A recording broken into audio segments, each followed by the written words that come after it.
Hola, mi nombre es Fátima Salgado. Soy abogada adscrita al área de delitos de género del Centro de Derechos Humanos de las Mujeres y el día de hoy hablaremos del tema correspondiente a la violencia sexual.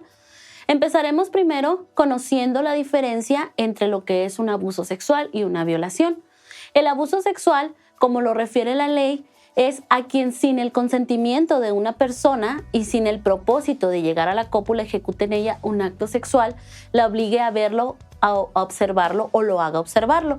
Es decir, cuando una persona realiza tocamientos sobre la humanidad de otra, sobre el cuerpo de otra persona, sin que ésta lo haya consentido, sin el propósito de llegar a la cópula. ¿A qué se refiere esto? A la relación sexual entre las personas. Esto también aplica cuando se puede hacer en una persona que se obligue a observar un acto sexual o a ejecutar, a realizar tocamientos o un acto sexual sobre el cuerpo de otra, es decir, sin que ésta esté de acuerdo con ello. Cuando este delito se comete medio violencia física o violencia moral, la violencia física pues se refiere a golpes, lesiones sobre la persona, o violencia moral refiriéndose a amenazas o alguna cuestión que le genere temor o miedo en su persona. Bueno, pues esto se va a aumentar en una mitad la pena que refiere el Código Penal. Lo mismo ocurrirá cuando se lleva a cabo sobre personas que tienen menos de 14 años o cuentan con una discapacidad intelectual. Ahora bien, ¿qué es la violación? La violación es un ataque sexual forzado y no deseado. Incluye relaciones sexuales vaginales, anales, orales o con cualquier otro objeto. Y también puede ocurrir cuando la víctima no puede pensar con claridad debido al consumo de drogas o alcohol. Esto es muy común cuando sucede que alguna persona acude a alguna reunión, alguna fiesta, se encuentra alcoholizada, pues es una situación muy común. No normal, pero sí común que sufre algún tipo de violación o un ataque forzado. Se refiere a que esto ocurre sin el consentimiento de la persona para realizar dicho acto. Bueno, ¿cuál es la pena para estos delitos? Según el Código Penal, en su artículo 171 nos habla que la violación será castigada con una pena de prisión de 8 años a 20 años de prisión más una multa de 600 a 1000 días de multa. Refiriéndose al abuso sexual, el artículo 173 del mismo Código Penal nos dice que esta va a ser castigada con una pena de 6 meses a 6 años de prisión. Esto es cuando la pena sea en el tipo básico, es decir, sin las agravantes. Las agravantes se refieren a en qué caso se van a aumentar las penas, es decir, cuando se agravan se va a aumentar la pena básica, que es la que les comentaba anteriormente sobre los artículos del código.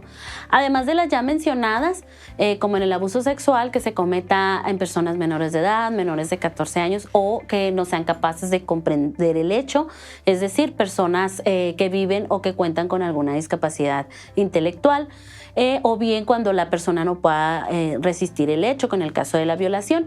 Además de todas estas, el artículo 175 del Código Penal del Estado de Chihuahua nos dice que estos aplicarán también o se va a aumentar también una mitad cuando exista una intervención directa o inmediata de 2 o más personas, es decir, que lo cometan 2 o más personas, que se quebrante la fe que nace de cualquier relación que inspira confianza, es decir, cuando lo realiza una persona que comúnmente no se esperaba que realizara este tipo de actos debido a esa relación de confianza o de familiaridad o de amistad que existe para con la víctima. Esto también aplicará cuando la persona que lo realiza desempeña un cargo o un empleo público o bien abusando de alguna profesión que ejerza, pues ejecute este acto. En este caso, además del aumento de prisión, también esa persona deberá ser destituido de su cargo o suspendido de su profesión por 5 años. También aplica cuando se ejerce sobre la víctima algún acto que revista un carácter vejatorio y degradante. Es decir, cuando la persona, además de la agresión sexual a la que ha sido víctima, sufre algún tipo de humillación o de acto degradante sobre su cuerpo o su humanidad. Esto también ocurre cuando se realiza sobre una víctima a bordo de un vehículo del servicio público o encontrándose en un lugar despoblado o solitario en el que la víctima no pueda solicitar el auxilio.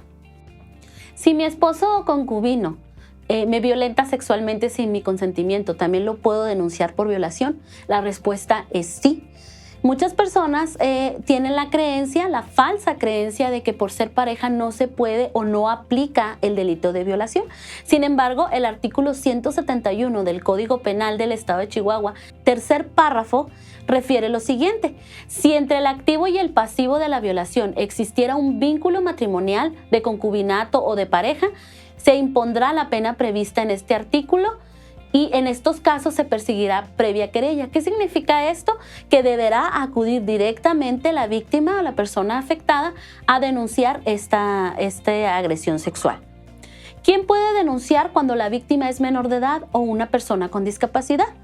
La violación y el abuso sexual en menores de edad y o personas con discapacidad es un delito grave que se persigue de oficio, es decir, que cuando las autoridades tienen el conocimiento de que existe este delito, deben perseguirlo, investigarlo y penalizarlo con la denuncia de cualquier persona, aun y cuando se haga de manera anónima. ¿Por qué? Porque se trata de personas que no cuentan con una representación legal propia. En este caso, deberán ser representadas por la ley. En caso de menores, la Fiscalía cuenta con un sistema denominado Antenas, en el cual cuenta con las condiciones idóneas para tomar una declaración de un niño, niña o adolescente, en el cual si se encuentra disponible en el momento de la denuncia, se realiza, y si no lo está, se da cita lo más pronto posible para que se lleve a cabo. Antenas es un sistema utilizado por la Fiscalía General del Estado de Chihuahua, mediante el cual se obtiene la declaración de un niño, niña o adolescente, el cual es tomada en un cuarto de juegos por medio de una televisión en el cual se encuentra una caricatura operada detrás de cámaras por un psicólogo o psicóloga especializado de la Fiscalía, en el cual también se pueden encontrar el Ministerio Público, asesores jurídicos, defensa, jueces, en el cual estos mismos sugieren o bien le solicitan las preguntas que ellos requieren para obtener la información deseada. ¿Qué hacer en caso de ser víctima de alguna agresión sexual? Se debe acudir a denunciar de manera inmediata al Centro de Justicia para las Mujeres, ubicado en la calle 51 Rosales de la Colonia Popular, y acudir a la Unidad de Delitos Sexuales ubicado en la Fiscalía Zona Centro en caso de que la víctima sea un varón. Esta se encuentra en la calle 25 y avenida Teófilo Borunda. Al momento de interponer tu denuncia, debes tratar de recordar el mayor número de detalles posibles, ya que esto ayudará al Ministerio Público a realizar mejor su investigación. Se sugiere también que no te bañes. ¿Por qué? Porque al momento de acudir a una revisión, pudiesen encontrar vestigios del agresor. También se debe acudir con la ropa que llevabas puesta durante la agresión o bien llevarla y entregarla al médico legista al momento de su revisión para que ésta sea enviada a la Dirección de Servicios Periciales, en la cual se podrá conservar todo tipo de pruebas como lo son cabellos, ropa, piel, uñas, que pudieran esclarecer mejor la identidad del agresor sexual. ¿Cómo es el procedimiento cuando denuncias? Al acudir al CEJUM, serás entrevistada de primera mano por una trabajadora social, quien realizará un nivel de riesgo en el que te encuentras y después te conducirá con la médica que realizará los protocolos de la norma 046. Después de ello, serás entrevistada por el Ministerio Público, quien tomará tu denuncia, y luego te conducirá con la médica legista, quien realizará una pequeña entrevista con los hechos y posteriormente hará la exploración y revisión médica para documentar las posibles huellas o datas de lesiones de la agresión de la que fuiste víctima. ¿Qué hacer después de presentarte ante el Ministerio Público? Bien, una vez que se ha presentado la denuncia, se debe aportar al Ministerio Público todas las pruebas que se tienen para acreditar los hechos. ¿Qué pruebas serían? Pueden ser testigos, certificados médicos, fotografías, documentos, dictámenes periciales, grabaciones con tu celular, mensajes, llamadas, amenazas, fechas de llamadas a seguridad pública si es que ocurrieron, copias de certificados de depósito de persona o cualquier otro documento relacionado con la agresión que pueda servir para la investigación. ¿Van a detener a mi agresor? En caso de ser flagrancia, es decir, en el momento que se realizó el acto o posteriormente cometido el mismo, se lleva ante el juez. Queda detenido en caso de una denuncia sin detenido. En caso de una violación se tramita lo más pronto posible para conseguir una orden de captura en la cual se aprehende al agresor y se le lleva ante el juez de control, ya que es un delito que amerita prisión preventiva de oficio. ¿Qué significa esto? Pues que no existe otra medida con la cual se pueda asegurar sino la prisión, y este se encuentra contemplado en el artículo 19 de la Constitución Política de los Estados Unidos Mexicanos y también dentro del tercer párrafo del artículo 167 del Código Nacional de Procedimientos Penales. O bien se solicita una orden de aprehensión cuando es difícil la localización o existe riesgo de fuga o riesgo para la víctima o la sociedad. ¿Me van a carear o poner frente a mi agresor? La respuesta es no. La Fiscalía lleva a cabo su investigación y al ser detenido el agresor, lo conduce o lo pone directamente a disposición del juez, donde podrás asistir si así lo deseas o presentarte a las denuncias, ya que es tu derecho, más no una obligación. ¿Tengo que acudir a las audiencias? Puedes hacerlo, pues como te menciono, es un derecho contenido en los artículos 20 constitucional, inciso C, así como el artículo 109 del Código Nacional de Procedimientos Penales.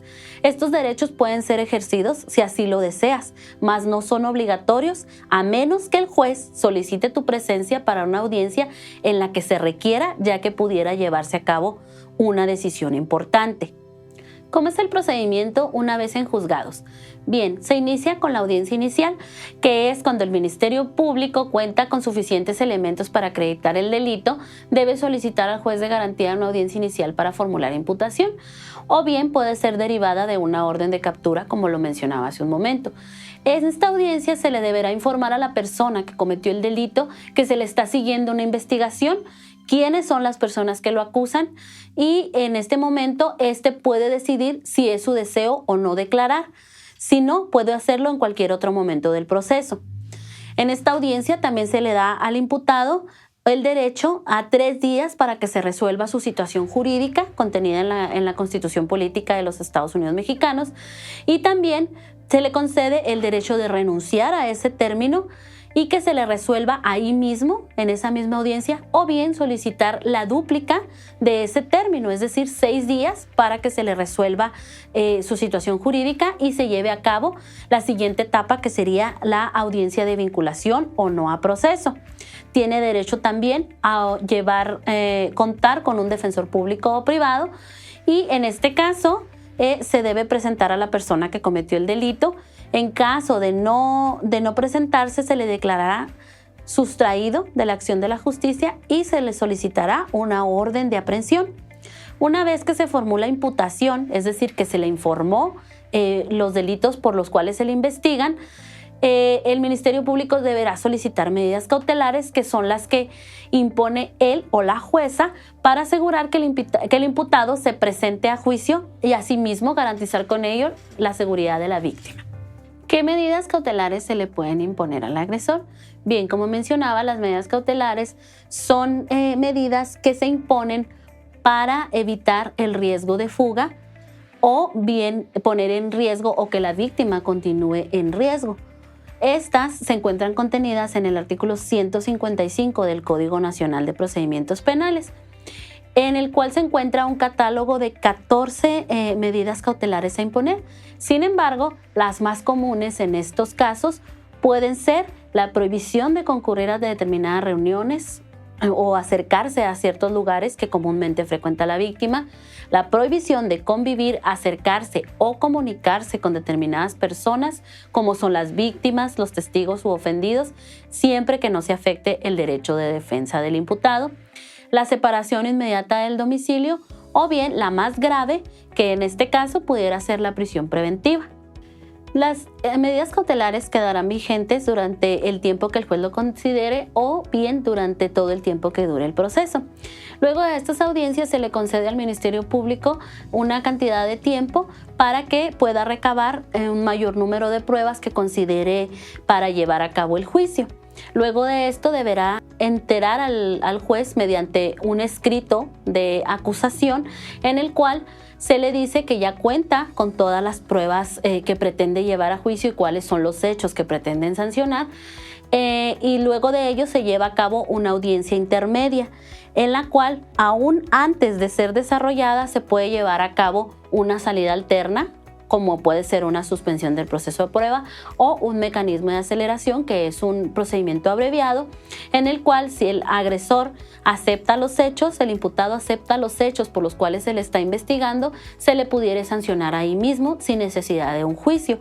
Si no llegara a suceder ninguna de estas hipótesis, entonces se dictará un auto a juicio oral en el cual deberán entonces esperar la fecha del juicio oral para que aquí puedan acudir todas las personas que tuvieron alguna participación o intervinieron durante la investigación, como lo son víctimas, testigos, peritos, Ministerio Público, a desahogar cada una de las pruebas o a testificar de manera presencial, y después de escuchar todo este cúmulo de pruebas, el juez podrá emitir una sentencia.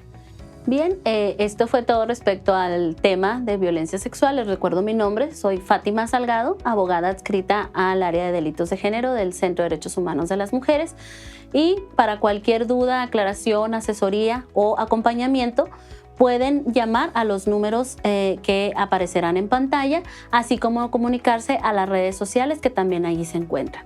Muchas gracias.